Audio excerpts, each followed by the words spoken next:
Hello, everyone. Welcome, welcome, welcome. Welcome to Hummingbird Humanities, Hummingbird Hour.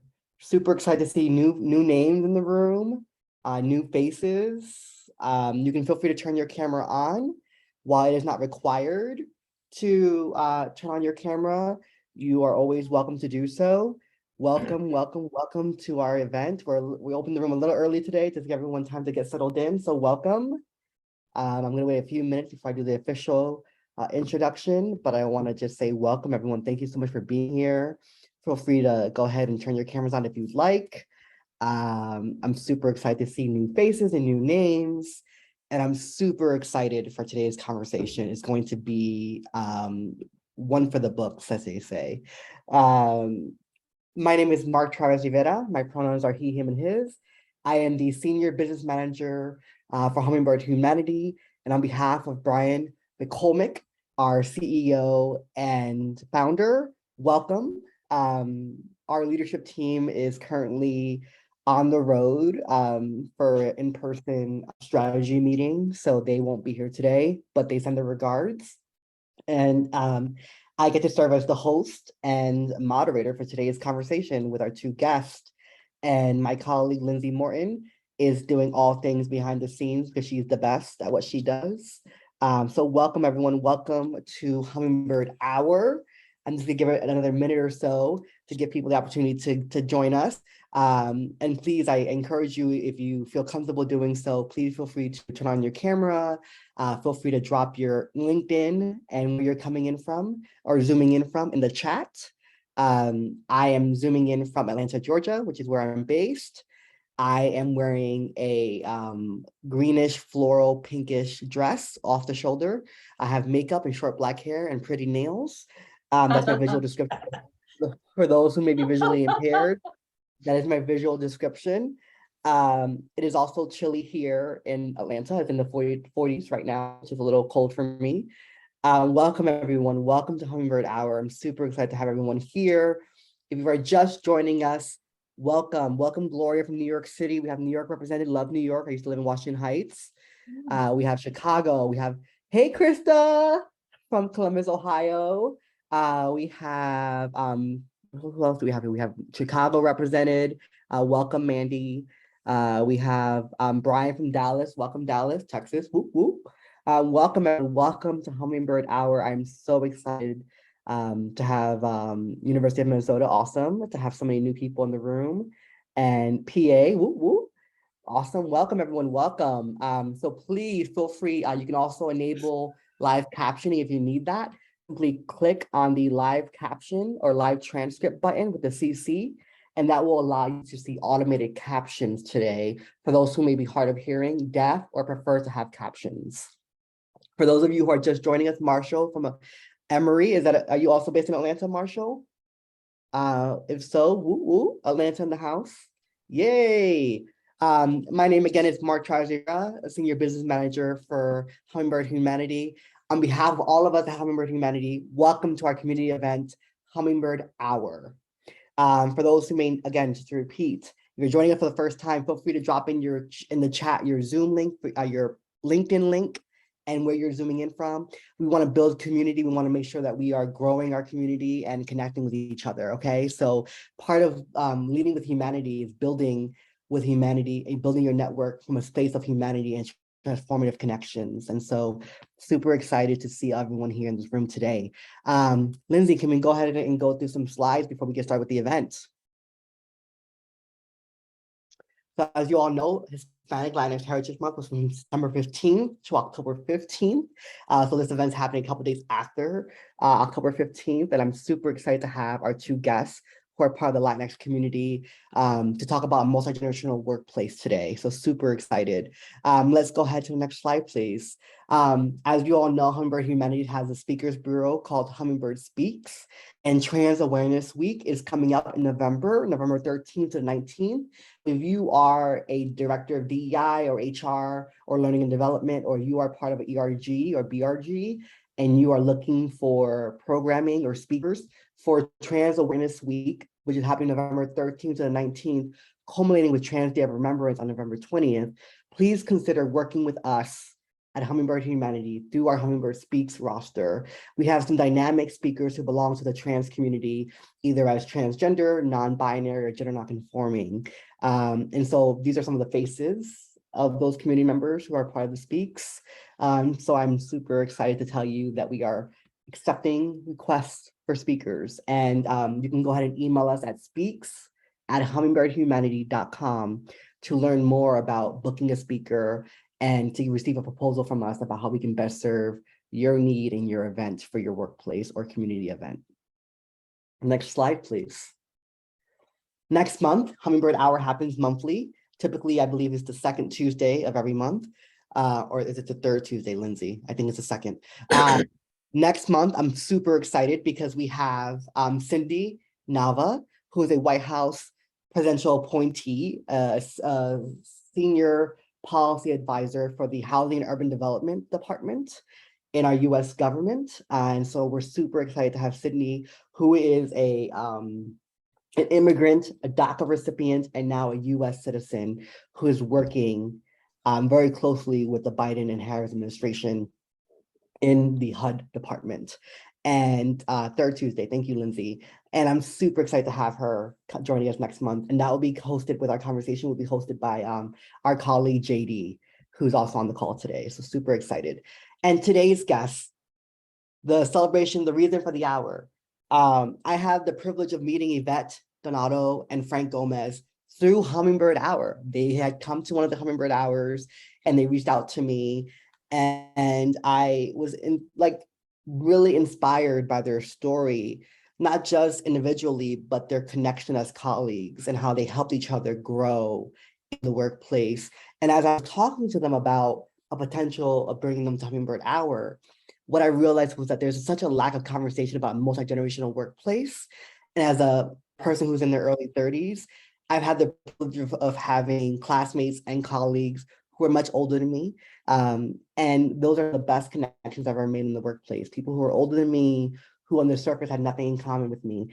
And I learned so much and they learned so much from me. So it was a reciprocal and positive relationship. And so it really inspired today's conversation with our two guests. So I'm going to go ahead and read their abbreviated bios, and then I'm going to give them a few minutes to introduce themselves in their own words, and then kick it off with the event.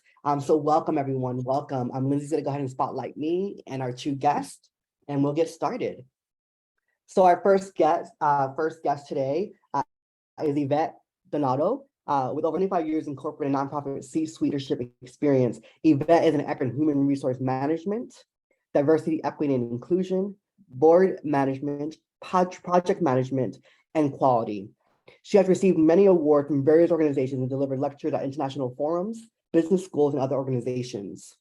A native Spanish speaker, she lived and worked in Honduras and has visited many countries in the hemisphere. Since retiring from educational testing services as SVP for Administration and Chief Diversity Officer, she has been consulting on transformative coaching, DEI audits, meaning what's getting in the way of desired results, and resolving thorny problems. And she happens to be a fellow Boricua, a Puerto Rican, who also happens to be from Jersey. I grew up in Jersey, so there's a little bit of a bias there. I'm happy to have a fellow Jersey Boricua in the call today. And our other guest, Frank Gomez, is a former senior career foreign service officer, former corporate and nonprofit executive, longtime consultant and partner at Latin Insights, and a veteran Hispanic activist. He's an expert in human resource management, diversity, equity, and inclusion, and multiculturalism. And he is of French, Canadian, and Mexican descent. He is fluent in Spanish and French, and has good knowledge of Portuguese. And I am super excited to have the two of you here today. You know, in our culture, we often refer to our elders with terms of endearment, doña, doño, right? So señora, right? And so there's a term of endearment here for me, from my heart to you all for being here. And I just want to thank you both for making time for being with our community today. And I want to go ahead and give you all a few minutes to say hello in your own words. Go, Yvette. Okay, well, thank you for joining us today. I'm very excited. And when I learned about this organization, I just was so impressed at the quality speakers and all of the things we learned. My parents were born on the island of Puerto Rico. They met on another island called Manhattan. And then I like saying that. And then in New York, they raised 4 women. And we're very grateful that each of us is in some kind of service capacity. And we feel privileged because this whole thing about college and careers, et cetera, is something that it's not automatic. It's not something that folks in my world or my race assume is going to happen, although that's becoming more common these days. In any case, I've had fabulous career opportunities, and I'm just grateful to be here and to continue the work I love. I would do this whether or not anyone paid me because it's work I love. Thank you. Thank you, Yvette. Frank. Well, thank you, Mark and Lindsay. I'm delighted to be here. I'm delighted to be anywhere. I wanted to commend you for taking on this topic today because it doesn't get enough attention and it has major implications for people in the workplace. And I happen to be a walking, breathing example of diversity. I'm 30% American Indian, as you said, Mexican and French Canadian, Jewish, Scandinavian. Wow. Quite a mix. So I've appreciated the importance of diversity virtually all my life. So I'm glad to be here. Thank you. Of course, yes. Thank you all for being here. I'm a English-speaking, Latinx, queer, gender non-conforming disabled person. And, you know, I think it's really important that we start having conversations about age because statistics are showing that by the year 2050, about 15% of the global workforce will be 65 and up, right? Because people are living longer, because of advancement of technology and medicine. So I think it's really important to talk about the role ageism plays in the workplace and the implications of that. And I think that generationally, there's a lot of, you know, my generation gets a bad rep for being entitled and not wanting to work hard. and y'all's generation gets the reputation of, you know, being unchanging and unmovable and not willing to adapt to changing technology and changing ways of society. And I think that you both represent both the digital divide, but also the ability to adapt and evolve with the times. And you both have done that throughout your careers. And so I'm super excited to dive into our first question, which let's go ahead and jump in. You both are retired, but you both decided that although you had retired from your primary role, that you didn't want to stop working. So you both started doing consulting work. What has it been like? And I know, Frank, you have a unique story as well, that you were retired before you re-entered the workplace full time. Can you talk about what that has been like for you to work post-retirement as consultants and also re-enter the workplace? Well, and we'll start with Frank. The good thing for me is that I don't need to work. I am working as a consultant because I enjoy work. I enjoy challenges. I enjoy dealing with people, meeting people, expanding my network and all of that. And so being free from a desk and from other commitments has allowed me to expand my awareness, my knowledge, my connections amazingly. It's really been a wonderful experience. It's been 4 years now. And I'm enjoying every minute of it. Every day I'm on webinars and learning things that I couldn't do if I were in the office. Right. Yeah, this remote work is giving us a lot more flexibility and control. Yes, it's been awesome. Yvette, what about you? What are your thoughts on this question? I think more folks our age are immediately getting involved in other things. And in fact, as they end a traditional career, they're already planning for it more often than not. So in my case, it was tremendous fun because I was able to turn my attention to a family business. My husband's a cook and we have products in Whole Foods, and I became president, minority owned, et cetera, of Manolo's Best Chili. And I loved doing that. It was so much fun. And I've also gotten involved in all the other things that you described. So for me, I love the flexibility. I love being my own boss, and knowing that I've reached a point where it's about giving, sharing, and enjoying others and humanity versus being in a hierarchical situation where like that kind of stuff to me is just so outdated, but it's still there. So anyway, for me, it's been a joy. Thank you. Yeah, of course. Yes, absolutely. And let's talk about the A word, ageism. Mm, So often, and as we talk about ageism today, just to frame it for our audience and for those watching the recording, I won't be using the phrase reverse ageism to talk about younger people who are experiencing bias and discrimination in the workplace based on because of their age. That is still ageism, right? And so Yeah. I think this concept of reverse ageism, no, it's ageism, regardless of how old the person is. And so, but you're right, we don't talk enough about ageism in the workplace. And I will just say from my own experience, I was 17 years old when I created my dance company for disabled and non-disabled dancers in New Jersey. And I was the youngest person in the room. And I was the only person of color who was disabled and leading an integrated company at the time. And so I was combating racism, ageism, ableism, right? And so I know what it's like to be discriminated against because of my age. What has your experience been in the workplace with ageism, and how has that affected your roles and opportunities to advance in your career? Do you want me to start? I'll start with Yvette. Yes, sorry, I'll start with Yvette. So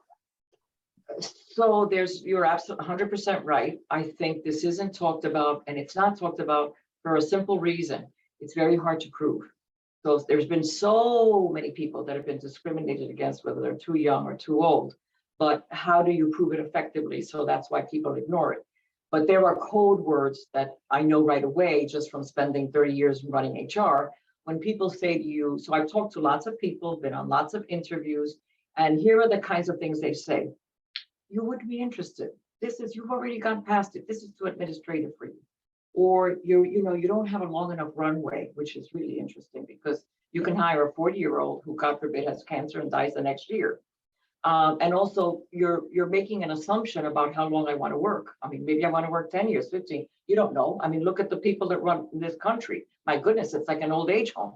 So it's fascinating. Yeah, it's true. And actually, and by the way, while we're on the subject, I do think there's a point at which you should get the heck out and let fresh blood come in, because that keeps you stuck. So I run into it every day. I've talked to other people who have also faced it. And the common thread is, how do you prove it? How do you combat it? So I've decided, fine, if that's how it's going to be, I'm just going to continue consulting and giving back in that way. But it's very disappointing that we're healthier than ever, that the technology has gotten where it is, that we're living longer, and the workplace has made no accommodation for that reality, and that it throws people like us out when in fact you lose that experience and all of that wealth of information. It's really tragic because it makes the workplace better. But that's our reality in this country. We worship beauty and youth. Beauty, youth, and money are the gods of the American society. And so when those are your values, we're going to end up exactly where we are. And I'm hoping your generation, darling, is going to make that better, because I think you guys are better. Yeah, yes. Frank, your thoughts. How's ageism impacted you? And I know you have a unique experience when you met Yvette, so go ahead and talk about that. Well, I retired from the corporate world at my second retirement after the Foreign Service when I was about 62 or 61 or so. And I thought I would never work in an office again. But I saw an ad for ETS, Educational Testing Service, and I decided to go there. And well, as I like to put it, Yvette hired me, and I say she took a chance on an old guy, because I began working there when I was 64 years old, almost 65. And here I was, a senior citizen, and joining a new culture, a lot of young people, and it was just a tremendous change for me. But she wanted someone who had what she called gravitas, because the department, the Public Affairs and Communications Department, was going through some problems, some issues about credibility, about questions about its service to the rest of the organization, senior VPs in different departments. And they wanted someone who would command respect, who would not be questioned because of age, inexperience, or coming from the outside, not knowing the culture, and so on. So I had a big challenge to adapt and to learn and to grow. But she took a chance on me and it worked. And we were not just supervisor and supervised, we became friends and partners. Yeah. And that's the best thing about it.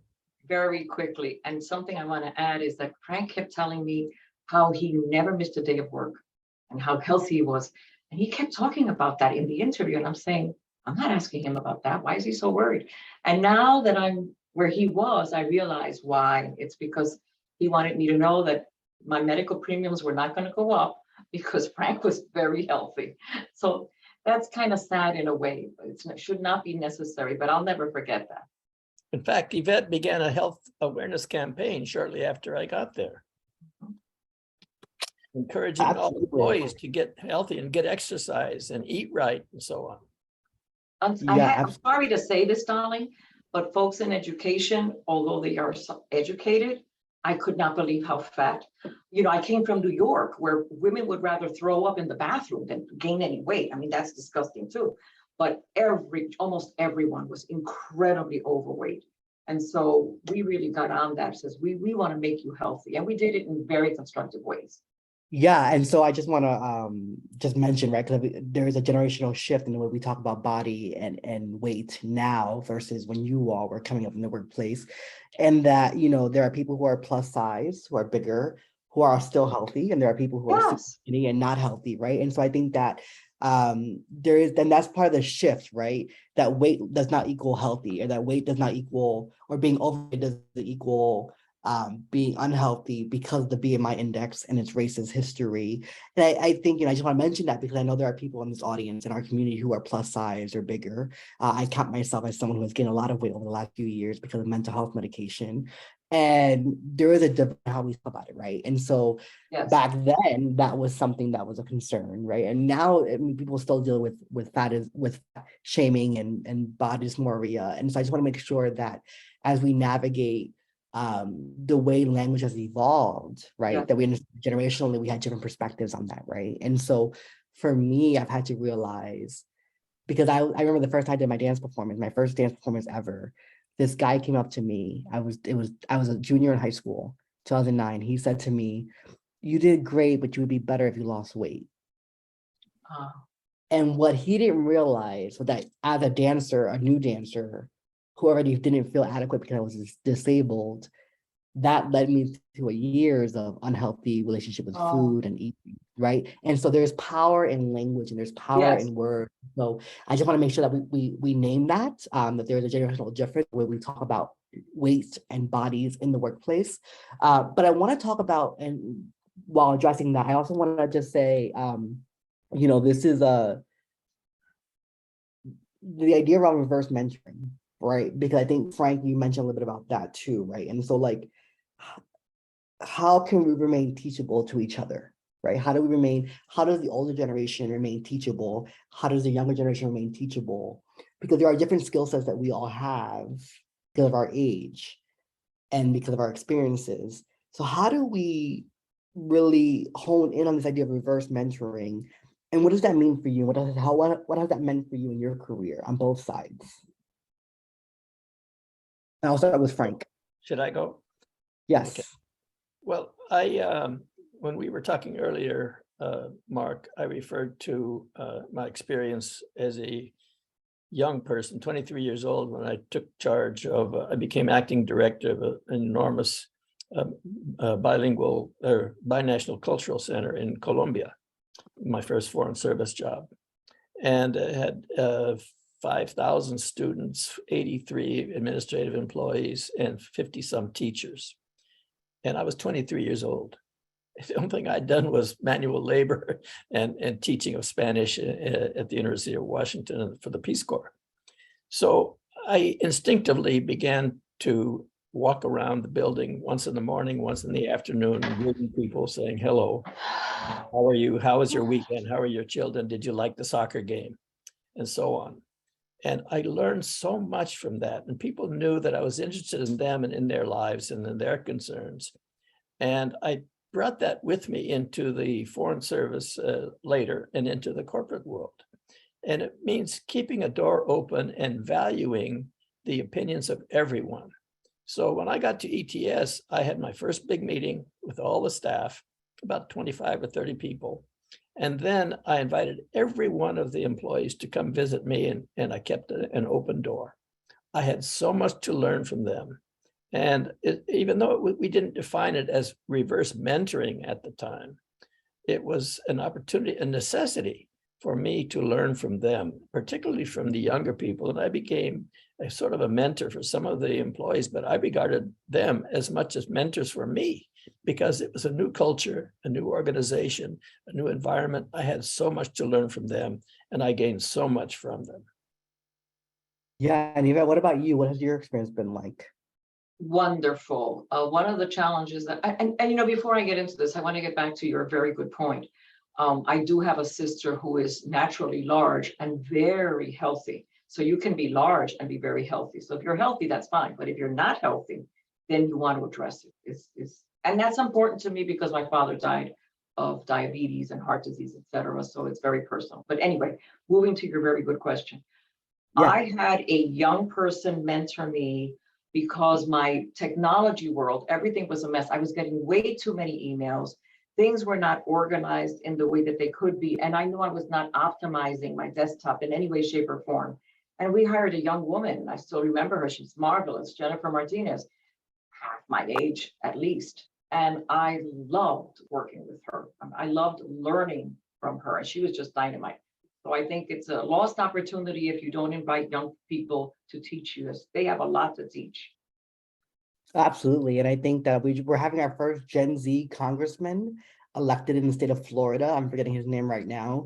But that's super excited to have our first Gen Z represented in Congress and our politics. So yeah, I just wanted to name that, right? That there is so much value.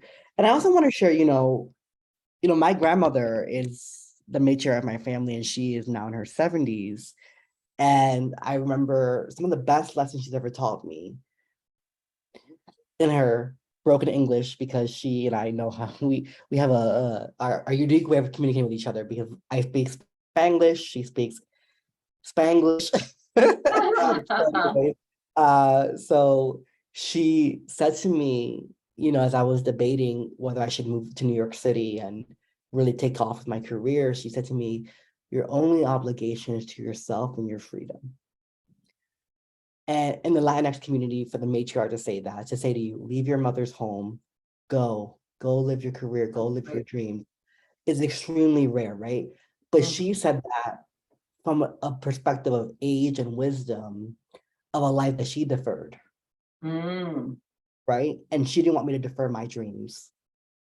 And I think that's power, right? There's power in saying, mijo, go pursue your dreams, go live your life. Now is the time. Your freedom is your only obligation.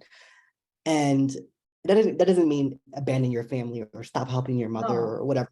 Right? It means that if you are living a life of purpose and you follow your dreams and you are successful, you then will have more to pour back to, right? And often in the Latinx community, we are burdened, like many first generation marginalized people, we are burdened with the need of taking care of our families. Yeah. And as the first person in my family to graduate high school, as the first one to graduate college, the burden of success, the burden of being the first is so overwhelming at times. Yeah. Right? So how have you all, and this is not a scripted question because I'm just feeling moved by the spirit of this conversation, how have you all navigated when oftentimes you are one of the only or one of the first people to be Latinx in your positions of power or influence? How, especially for you, Yvette, as someone who worked your way down. Can you talk about that? That's a great question, darling. I was the only Latina. So when I started my business life in New York, I was the only Latina. It was very male because it was technology and mostly white. So I understood that I didn't know the protocol. They have their own. There are things that Caucasians do that they don't realize. I don't think they do it on purpose. I just choose not to believe that. But for example, talking about country clubs, talking about sports, talking about things that are of great interest to them, but that exclude people like me. And so you're in those environments and you can't ever feel like you're part of it. So I did my best to be very, very curious and to learn and to ask questions and to try to learn from them and to let them know that I wasn't familiar with those things. And it took time, but what I'm very grateful for is that that allowed me to engage them in a conversation around, isn't it bizarre that we're in New York and there isn't a single woman or person of color in the programming unit and all this power concentrated in what, could we look at that and maybe do something to make it be different? And I was able to engage them in that. I won their trust by not getting too crazy and too offended and too hostile. I tried to sort of embrace them instead so that they would embrace me. The wonderful thing about that story is by the time I left, we were entirely diverse. Plenty of people of color, women, etc., in all shapes and forms and in all positions. So yeah, it's a reality, but I think now we've learned how to talk about it without being offensive or too reactive. And I think that's good. That's important. Yeah, and I think to your point, Yvette, around remaining curious, Yeah. right? And remaining open to learning about different things on both sides, right? And I think Yes. what's happening in today's society, we've become so polarized that we have, rather than getting curious and asking, can you say more about that? Right. What you meant by that, right? Can you help me explain your perspective? It has become so polarized that simply disagreeing with someone is grounds for not talking to them or not connecting with them. Yes. Both in the workplace and our government, in our homes, in our communities. And so, Frank, as someone who is multiracial and has very vast professional experience, how have you navigated? And I also want to mention that all of us are light-skinned Latinos, that we are white passing Latinx people. That's right. And that is something that I think I also have to mention, that there's a level of anti-Blackness in the Latinx community, even Oh, though yes. although there are Black people in many Latinx countries and Spanish-speaking countries around the Caribbean and Latin America. And so talking about, Frank, for someone who is multiracial and can be perceived as a white man with the last name Gomez, how did you navigate that? How did you navigate being multiracial, having the Gomez as your last name, and being an older gentleman in your field? Well, like you, Mark, I was the first in many things. And in my career, I was very often the youngest until I was maybe 50 or so. I was the youngest who had ever been in certain positions and so on. So that was a challenge too. But I didn't, this business about being multiracial is really a relatively new phenomenon, because I went through my life, my career, basically as a white person with a Latino last name. And people never asked me about my background. They just made certain assumptions about me. But I remember going to this corporation, a Fortune 50 company, as the head of public affairs, corporate public affairs, and having to restructure the department, just like as I did at ETS. And I learned that you could have a row of offices with 10 white guys in suits in a row, and that's okay. But when we started to intersperse a Chinese American woman and a Black or man and a Black woman, and other people, women where there were no men before, then that's a problem, or it becomes a problem for some people, some perception. So I took it on as a young executive, first time in the corporate world, after having been in the Foreign Service. And I think I met certain resistance among some of my colleagues and co-workers, because they were seeing change that they didn't think would ever happen or didn't even anticipate. But I had to impose that change. And I think the company grew and changed along with me in the process. And so being young, being ethnic, so-called, or at least perceived ethnic, was certainly a challenge, and people question me sometimes because of my age, or sometimes because of my lack of experience in that particular environment, or because I was not one of them. I didn't even, I was in New York City. I grew up in a small town in Washington State. So big differences, big cultural differences. In fact, one of the things, since I mentioned being from Washington State, is talking about diversity and diversity of thought, diversity of race, gender, everything else. I think there's a place for diversity of geography, because my worldview is shaped by being from a Pacific Rim state. I look to Asia as much as I look to the East. Enough said. No, I think that's a good point. And I think that, you know, where we grow up, how we grow up, the environment we grow up in, they all influence who we become, right? And I think that then it influences the way we lead, how we work, right? How we love, how we parent, how we friend, how we partner, right, with people. Yes. And so I want to talk a little bit more about why it's so important to have executive team members and people managers of all ages, genders, race, and cultural backgrounds.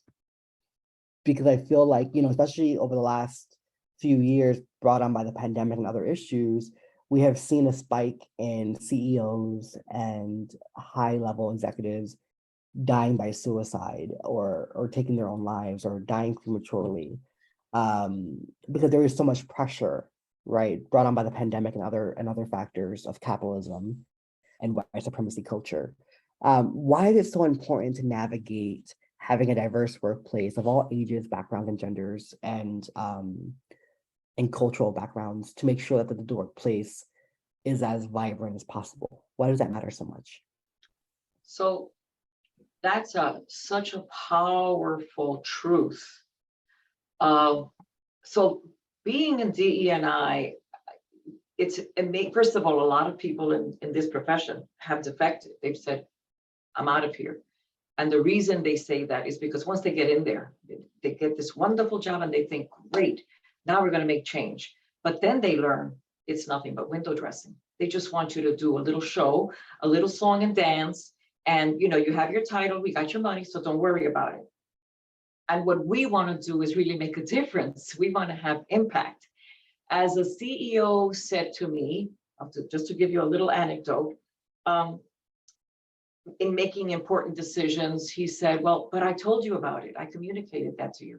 I said, exactly. Communicate and consult are very different. I want to be in the room when you're thinking about it. Why? Because I bring a perspective that you're never going to think of as a woman, as a Latina, et cetera, et cetera, et cetera. It's really important if you want the labor. I'm glad that there's a labor war or shortage, because it is forcing people, whether they like it or not, to say, how am I going to change my leadership team so people know it's authentic, it's real? Because now there are choices. The younger generation won't come to work for you. The first thing they do, unlike my generation, they look at the leadership team, and when they see that there's nothing there, they say it's nonsense. This is not true. These statements and these pledges that you sign, anybody can do that. These training programs, these ERGs, that's window dressing. I want to know if when you're making important decisions or giving the top jobs, do they always go to the same group? Because if they do, you're losing it, you will be less profitable, and eventually it will not be sustainable. So if you want to thrive, you better get with the program, because the world is changing. The numbers are the numbers. We are the majority in the top cities of this country. We will be the majority in this country, whether people like it or not. I don't want to say that we're going to turn around and treat them poorly too. No, we're going to take the high road. We're going to do it better. But it would behoove these folks, and I'm talking about Wall Street, and I'm talking about all of the conservative industries, education, banking, insurance. They're nowhere near where they need to be, and you know that.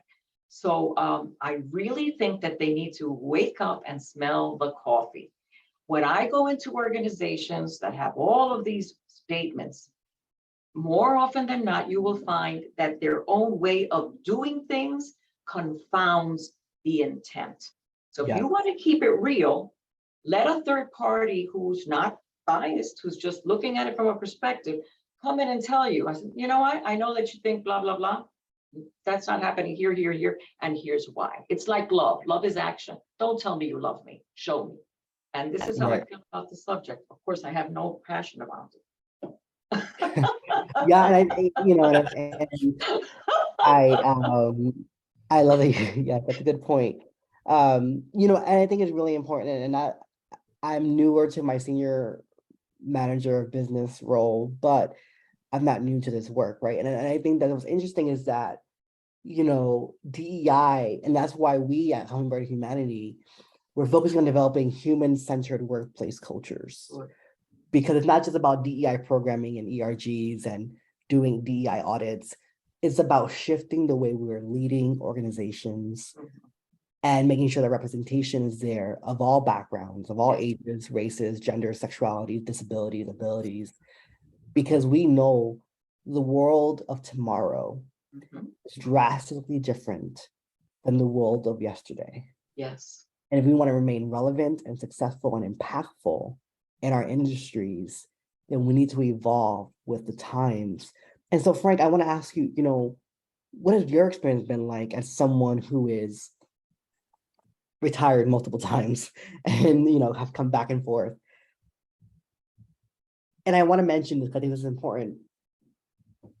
There are many older Americans and older people who have to work. Yes. And that there is a position of privilege that comes with the ability to say, I don't have to work, but I want to work, right? There are people who, for many reasons, have to work. And oftentimes they are working low-earning jobs, ruling physically labor-intensive jobs. And so how do we navigate? How do we really make sure that we are taking care of our elders in the workplace? Like, Frank, what are some advice you give to people who are listening to this recording or attending live around how they can support not just their marginalized employees, right? But age is also a marginalized identity in this context. Yes. How can we better support older individuals in the workplace, Frank? Well, I think Yvette put her finger on it earlier when she said that the older people bring wisdom and experience and insights that younger people very often don't have. But younger people also have other insights too that are valuable to the organization.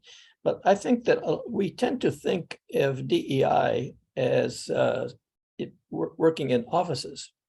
But millions and millions of workers, we don't know what percentage, don't work in offices. They work in other kinds of situation, jobs, factories, delivery services, whatever it might be, restaurants.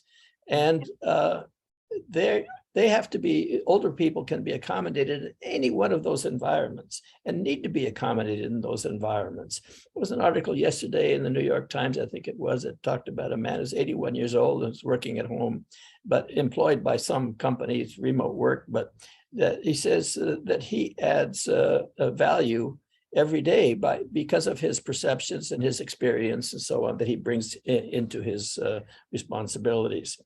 And I have often, I've become sort of a resume optimizer for mostly young people because of my varied experience, and I help a lot of people optimize their resumes and tell them how best to do it to find their niche in the workplace. But I've been giving a lot of thought also to optimizing resumes for older people, because I know older people that don't have resumes and never even heard of having a resume, and yet they need one, particularly if they're going to be working in an office environment. But there are a lot of people that, as I said before, don't work in office environments, but could still use a resume, such as in a restaurant or a delivery service or manual labor somewhere. So I think it's important to value those things and to take away the doubt from a person's age or from a person's ability just because of age. Right. Yeah.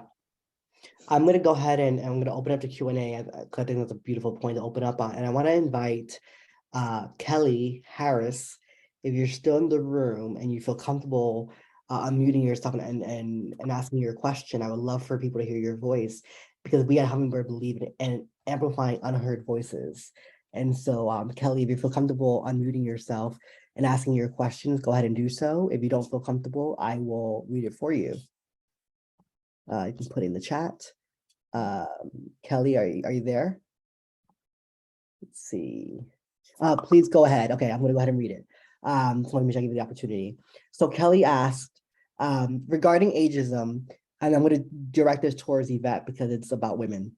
Okay. Regarding ageism, what advice do you have for women over 40, 50 who suddenly find themselves facing challenges getting hired despite having full careers and experiences? And then on the flip side, what advice for young women, do you have any advice for young women as they age in business, as we continue the journey towards more human-centered workplaces? I added the centered workplaces because, it's Hummingbird humanity. So I'm going to let you answer that, Yvette.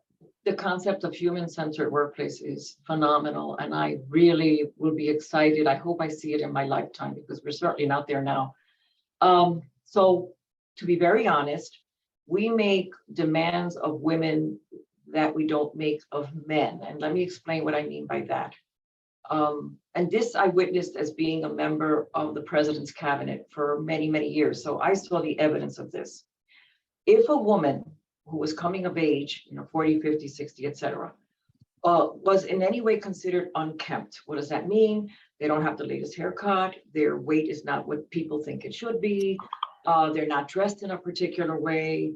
That person's not going to be considered and maybe even demoted. Of course, that will never be the reason, but it contributes to it. So we're expected to look a certain way and be a certain way. Men get away with being sloppier, heavier, whatever the case must be. There is no question that it is harder for women. It just is. If you think this is something that you're very worried about, I suggest that you specialize in a particular technical area. If you have a specialization in some kind of technical area, that will then outweigh all of those other things. If your training instead is in something more general, client service, human resource, customer service, etc., I'm sorry to tell you that they are going to push you out because that's what they do. So what can you do to defend? What you want to do is understand your scope of work and be very clever in your performance reviews. So you want to ask, so am I meeting your conditions of satisfaction, or do you consider me a success? Is there a gap? What is it? So you constantly want to be inviting in feedback that says that you think you're hot, but you're not. And these are the areas. And so let's work on it. To the extent to which you drive that conversation, you make it harder for them to pull the trigger.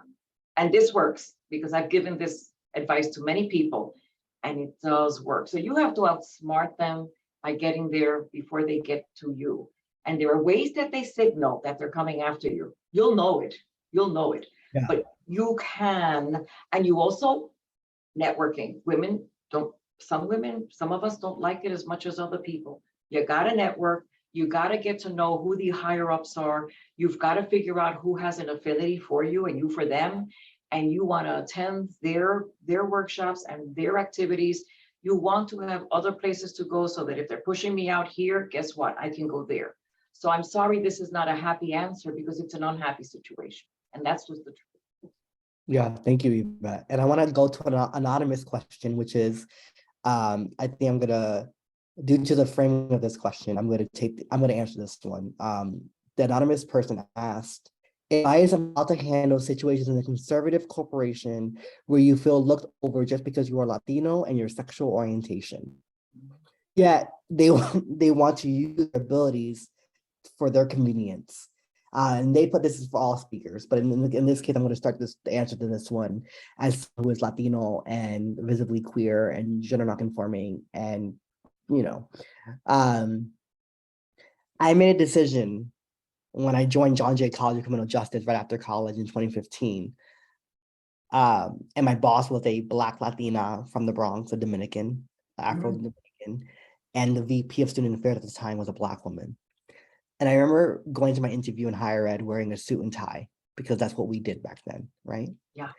Especially at a school like John Jay, that from being a very police, fire responders, like emergency services, like corporate kind of school. And I remember after my second interview with Roseanne, I said to her, I'm gender nonconforming. And back then, trans understanding wasn't as heightened. And she said, I don't know what that means. She's like, there's no dress code policy here at CUNY. As long as you don't have your body parts exposed, I don't care what you wear, as long as you look appropriate. Wow. And I said, okay. And so the next day I wore a dress and heels, right? And she said to me, I believe people can do their best work at the workplace if they can't be their authentic self. Yeah. But that's not to say that I wasn't passed over for job interviews or opportunities because of my gender expression, because of my sexuality, or because of my color, my race, right? And so there have been moments when I have been denied an opportunity, but what I have told myself is, one, that it's not the environment for me to grow in, right? That means I need to find a different environment. That's number one. Number two, every room I enter will be better off because I'm bringing my whole self to the table. And the rooms in which I cannot be entered, I cannot get into as my whole self, are not the rooms I need to be in, right? And there was the premise of my TEDx talk called Embracing Yourself, Embracing Your Potential, that when you learn to embrace every aspect of who you are, you unlock your potential for professional and personal success. And so if you are in a conservative market or industry and you are struggling to be, one, promoted and given a clear path work for growth and opportunity at the company, then you need to start considering your exit strategy. And you need to start holding these leaders accountable to giving you not just opportunity, but feedback so you can improve, right? Just recently, I had another job because it was all led by white women. And the white woman used coded language like, I'm uncomfortable with you being a people manager. I don't think you're ready. We don't think you're ready. We're concerned about your post on LinkedIn, which are mostly DEI related. And I said to that white woman, I said, you using coded language like that is really problematic. And for you to claim to be trying to do anti-racism work as an organization, and for you to claim that you are a feminist and progressive, right? But you're using that kind of coded language, to me, tells me that you still have a lot of work to do. And that it's not the organization for me. So what did I do? I plotted my exit strategy. And within 4 months of starting that new role, I left. Good. Right? Because if someone's not going to value you on the onset, they will never value you. Right. Right? And so, and I understand that I'm very privileged in my networking abilities to be able to say to Brian, hey, this is not working out, I need to come back. And Brian and Nick say, come back, right? That is a point of privilege on my end, Yes. right?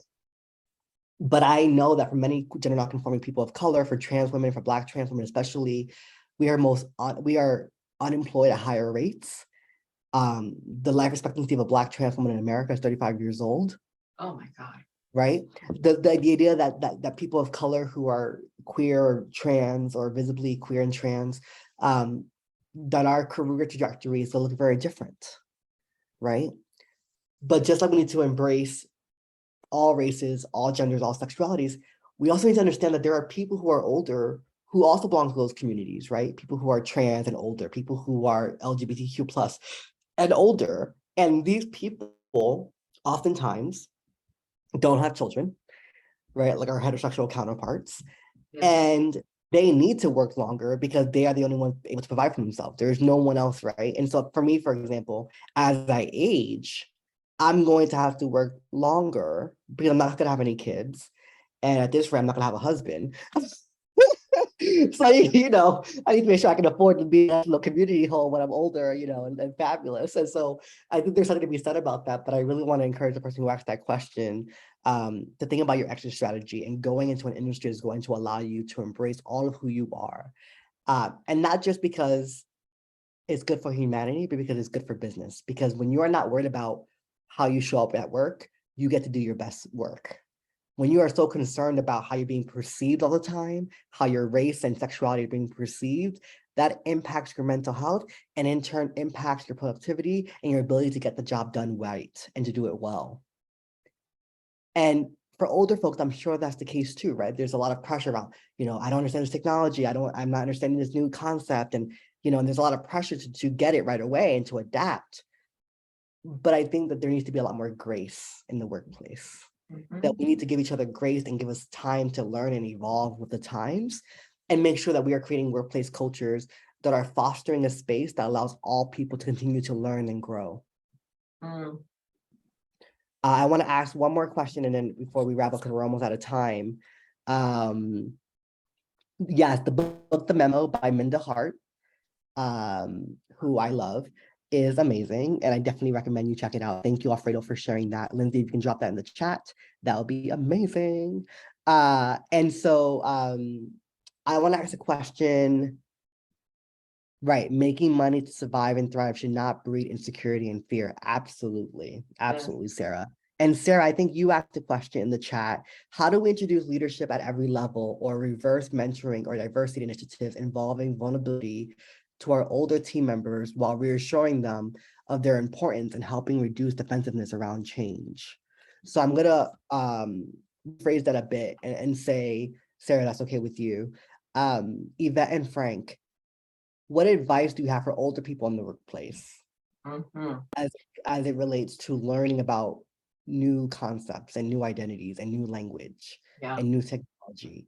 How can older people in the workplace become less defensive about the changing times we are experiencing? So something that I tried to do, because we did have that issue at Educational Testing Service where the elite and the people in jobs and senior jobs, et cetera, happen to be older and many times Caucasian. We did, speed dating and that whole concept. We did speed dating with the young up and coming folks who were fantastic with this older crowd. And we didn't frame it that way. What we said was, we're going to have an opportunity for sort of, let's get to know each other and figure out what you bring, what they bring, and how you can complement one another. And then we would spend a little bit of time, and then you'd move to the next person, et cetera. More often than not, there were connections that no one anticipated would occur. And then all of a sudden there were relationships that hadn't been formed and wouldn't have been formed. So if you're in leadership, create opportunities for these groups to see each other, for these groups to let the other groups see, oh, wow, that's fabulous. You can do that by recapping the accomplishments, by a date, sort of this dating concept. Find fun ways, eating together, et cetera. Make sure that you're helping those two generations to come together. Because if you don't break bread, if you don't know who this person is, it's easy to ignore. So that would be my recommendation. Find a way to meet and greet and get to know each other's value. Yeah, I think that a good communicator is also a good listener. And for someone in a situation as you described, Mark, it's important that the older person be a good listener and ask questions, find out what the situation is, find out who can be an ally of yours, and also seek out mentorship and sponsorship. People tend to think of mentoring and sponsoring as for younger people, but it can be for older people too. And Yvette was like my sponsor for me when I was at ATS, and she gave me a list of people that I needed to reach out to. And I did.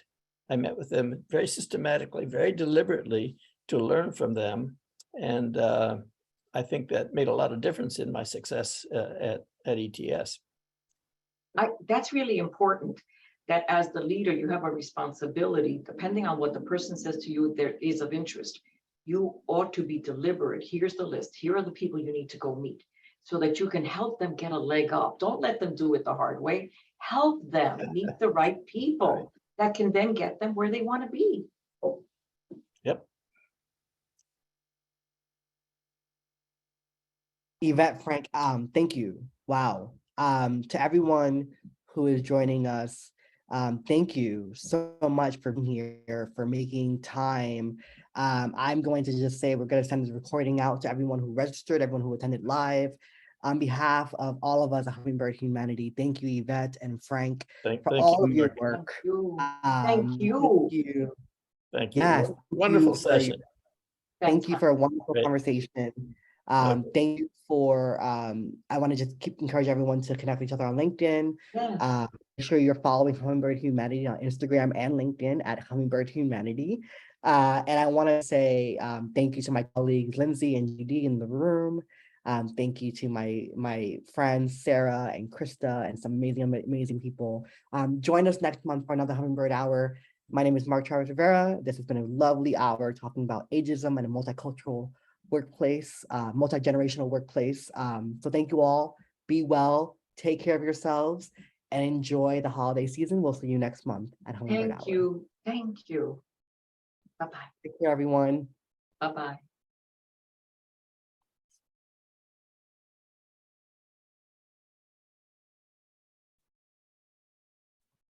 Thanks for letting me be in the room where it happens. Of course. Welcome. Thank you for being here. Goodbye. Good night. Good day.